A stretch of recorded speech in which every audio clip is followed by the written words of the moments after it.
Hello students, and welcome to lecture video number 4 on chapter 8, which is about the Progressive Era.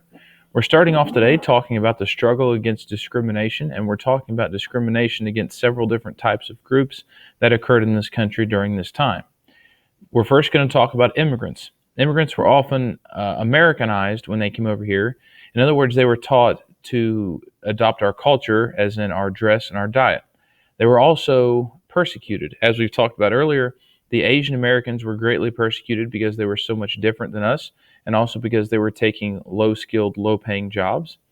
And we were also persecuting the Southern and Eastern Europeans, known as the new immigrants, because they were also very much different from the old immigrants. So they were persecuted and they were also Americanized. And you may have heard the term in the past, the Great Melting Pot. In other words, America is a great melting pot where people from other countries, other cultures come, and we all blend in and make one American culture. Now, one thing that the immigrants used a lot of is alcohol, some immigrants. And this disgusted those that were living in America, which had, in general, a very negative view of alcohol. So this was something that turned off the natives as well. We're going to talk about African American rights, and we're going to start off talking about Booker T. Washington. We learned about Booker T. Washington in the last chapter, and we're going to learn about him again here.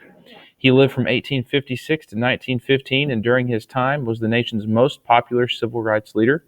He said that blacks should move slowly to gain reform. He said they should gain education and gain money, and somewhat through hard work earn their way into mainstream society.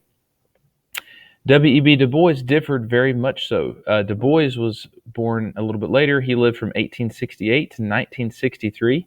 He was an African American man that graduated from Harvard, which was very, very rare in those days. And he urged blacks to demand immediate rights. He said they should demand full and immediate freedom. This was different than Washington, who said that they should work and try to earn their rights. So Washington and Du Bois both had the same goal. However, they had a difference in how they should go about attaining that goal. During this time, we also have the creation of the National Association for the Advancement of Colored People.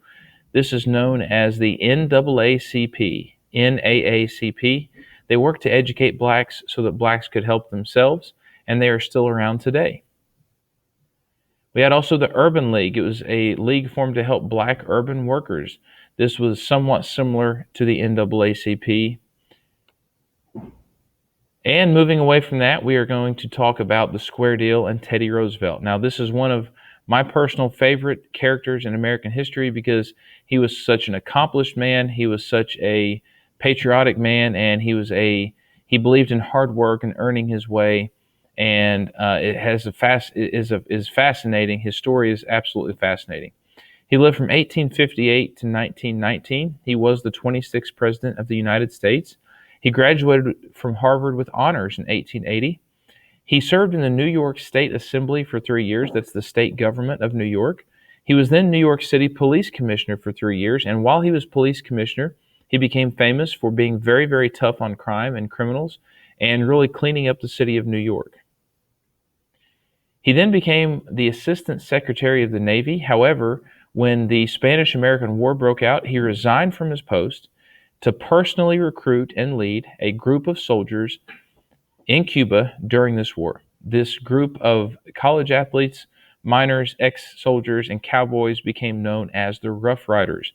And during the war, while Teddy Roosevelt was leading the Rough Riders up the charge up San Juan Hill, he was very, very heroic in battle. He charged uphill directly into enemy fire, overran the enemy, and won the battle. And for this, he won the Congressional Medal of Honor for bravery on the battlefield. He was then governor of the state of New York, and in 1900 was picked as William McKinley's vice presidential running mate. McKinley was elected, so Teddy Roosevelt became the vice president. However, the next year, President McKinley was sadly assassinated, making Teddy Roosevelt the President of the United States.